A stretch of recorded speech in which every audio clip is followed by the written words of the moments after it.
क्या अब फंस गई है अपर्णा यादव? बीजेपी के इशारों पर कदम उठाना पड़ा भारी। क्या यूपी चुनाव के लिए उठाया गया था कदम?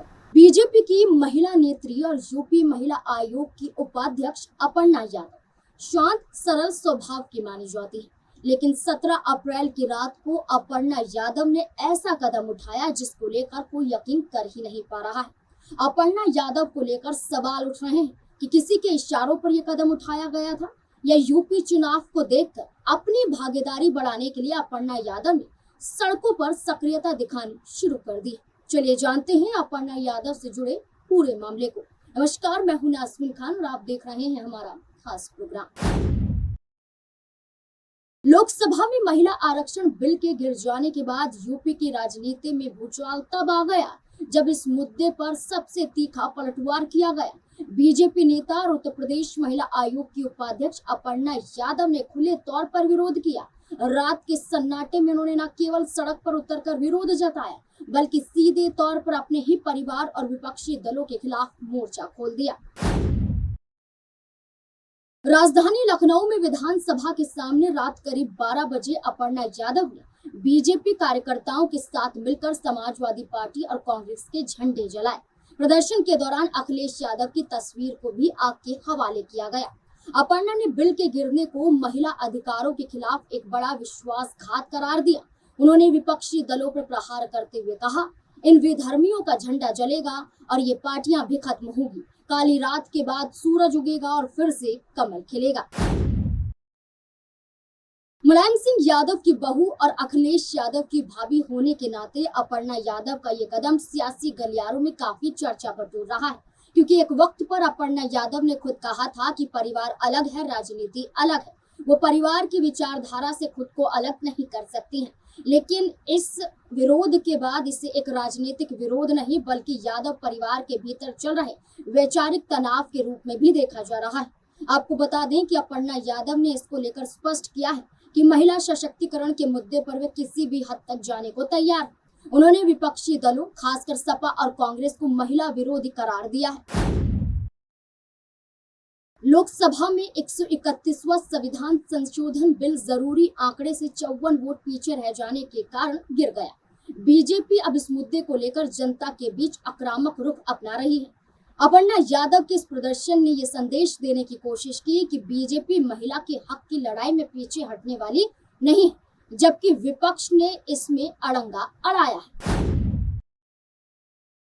सपा पूर्व मंत्री अरविंद सिंह गोप ने मीडिया से मुखातिब होते हुए कहा कि सपा अध्यक्ष अखिलेश यादव हमेशा से महिलाओं को अधिकार देने के पक्ष में नजर आते हैं। उन्होंने भाजपा पर हमला बोलते हुए कहा कि सरकार को पहले से पता था कि उनके पास 2/3 बहुमत नहीं है, फिर भी उन्होंने दिखावे के लिए बिल पेश किया। जैसे ही बिल गिरा, भाजपा नेता तख्ती बैनर लेकर बाहर आ गए, जिससे साफ है कि ये सब पहले से तय था। गोप ने तंज कसते हुए कहा कि जनता जागरूक है और भाजपा का ये महिला विरोधी चेहरा उसे आने वाले समय में भारी पड़ेगा।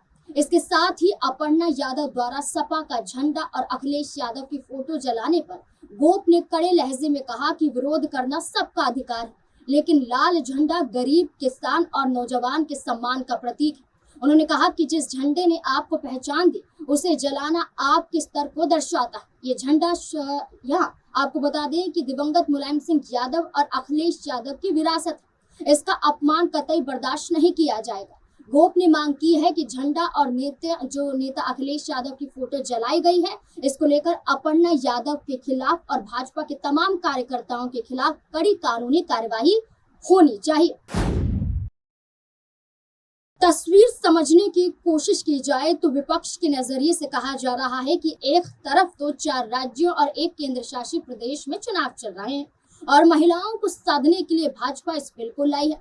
सवाल उठाए जा रहे हैं कि जो नारी शक्ति वंदन अधिनियम 2023 में पास हो गया, इसके बाद भाजपा ने इसका काम शुरू क्यों नहीं किया? क्यों जनगणना परिसीमन का इंतजार किया गया? विपक्ष का कहना है कि यहाँ लोकसभा की सीटों पर जितनी नजर आती हैं, महिलाओं को आरक्षण देने की बात क्यों नहीं की गई? क्यों इसे अभी लटकाया जा रहा है? क्यों ये कहा जा रहा है कि बिल को पास तो भाजपा अभी करवाना चाहती है, लेकिन 5 से 10 साल बाद इसे लागू करवाना चाहती है। ये तो सीधे सीधे महिलाओं के साथ धोखा है। ये सब चुनाव को देखते हुए किया गया है, ऐसा विपक्ष द्वारा हमला भारतीय जनता पार्टी पर बोला गया है। ये चुनाव सिर्फ यही नहीं, बल्कि उत्तर प्रदेश में होने वाले 2027 के विधानसभा चुनाव से भी जोड़कर देखा जा रहा है। आपको बता दें कि अपर्णा यादव के सामने आने की बजाय यूपी में होने वाले 2027 के विधानसभा चुनाव से जोड़कर देखा जा रहा है। कहा जा रहा है कि अपर्णा यादव यूं ही सड़क पर नहीं आई है, वो अपर्णा यादव जो सड़कों पर कभी दिखाई नहीं देती हैं, चाहे वो पहलवानों के हक की बात करने की हो या फिर उत्तर प्रदेश में बहन बेटियों की इज्जत लूटी जा रही हो, तब अपर्णा यादव सामने नहीं आई, ऐसा विपक्ष का कहना है। लेकिन अचानक से महिला बिल यहाँ गिर जाता है तो उसके बाद आप सड़कों पर उतर आती हैं और कहती हैं इसके लिए किसी भी हद तक जाने के लिए तैयार हैं। तो ये सीधा सीधा एक राजनीतिक हथकंडा माना जा रहा है। यहाँ विपक्ष द्वारा ये आरोप लगाया गया। आपको बता दें कि भाजपा में जाने के बाद अपर्णा यादव वोट बैंक बनकर रह गई है, ऐसा आरोप लगाया गया। अपर्णा यादव अब विधानसभा में उतरने के लिए अभी से भाजपा पर दबाव बनाने की कोशिश कर रही है। यह भाजपा द्वारा कहा गया है कि दिखोगे तब बात बनेगी वरना नहीं। आपको बता दें 2027 के चुनाव के लिए टिकट का इंतजार किया जा रहा है और अभी से सक्रियता बढ़ानी अपर्णा यादव ने शुरू कर दी है, ऐसा विपक्ष का कहना है। अगर उनके राजनीतिक सफर की बात करें तो वे मुलायम सिंह यादव के छोटे बेटे प्रतीक यादव की पत्नी है और इसी वजह से शुरुआत में उनका जुड़ाव सामाजिक तौर पर नजर आया। पार्टी से, समाजवादी पार्टी से जुड़ी रही, परिवार और राजनीतिक लिहाज से। अपर्णा यादव ने राजनीति में एंट्री समाजवादी पार्टी के जरिए ही ली। वे पार्टी के कार्यक्रम और सामाजिक अभियानों में सक्रिय रही। पारिवारिक पहचान के कारण उन्हें शुरुआती पहचान जल्दी मिल गई। 2017 में लखनऊ कैंट विधानसभा सीट से चुनाव में उतरी, समाजवादी पार्टी की उम्मीदवार बनी, लेकिन भारतीय जनता पार्टी की रीता बहुगुणा जोशी से उनका जो मुकाबला हुआ था, इस मुकाबले में वो हार जाती हैं। हार के बाद 2022 में अपर्णा यादव समाजवादी पार्टी का दामन छोड़ देती हैं, भारतीय जनता पार्टी में शामिल हो जाती हैं। ये फैसला राजनीतिक रूप से काफी चर्चाओं में रहा था। तब मुलायम सिंह यादव का आशीर्वाद अपर्णा यादव ने लिया था। उनका कहना था कि राजनीतिक लिहाज से अलग हो रही हैं, लेकिन परिवार से नहीं, उनकी विचारधारा से नहीं। उन्हें मुलायम सिंह यादव का आशीर्वाद प्राप्त है। बीजेपी में शामिल होने के बाद वे पार्टी कार्यक्रम में सक्रिय नजर आई, महिला और युवा मुद्दों पर मुखरता से बोलती हुई दिखाई दी।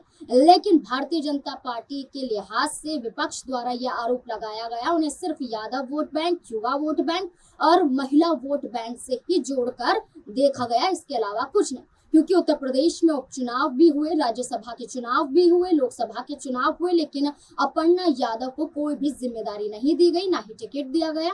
और यही कारण माना जा रहा है कि अब अपर्णा यादव को मजबूरन अपने परिवार के खिलाफ उतरना पड़ रहा है। अब देखना होगा कि इसके बाद अखिलेश यादव द्वारा या डिंपल यादव द्वारा क्या कुछ कहा जाता है, क्योंकि इस पूरे मुद्दे को लेकर विपक्ष का ये कहना है कि भाजपा के इन लोगों पर कार्यवाही होनी चाहिए। इस पूरे मुद्दे को लेकर आप क्या सोचते हैं, अपनी राय कमेंट सेक्शन में जरूर दें।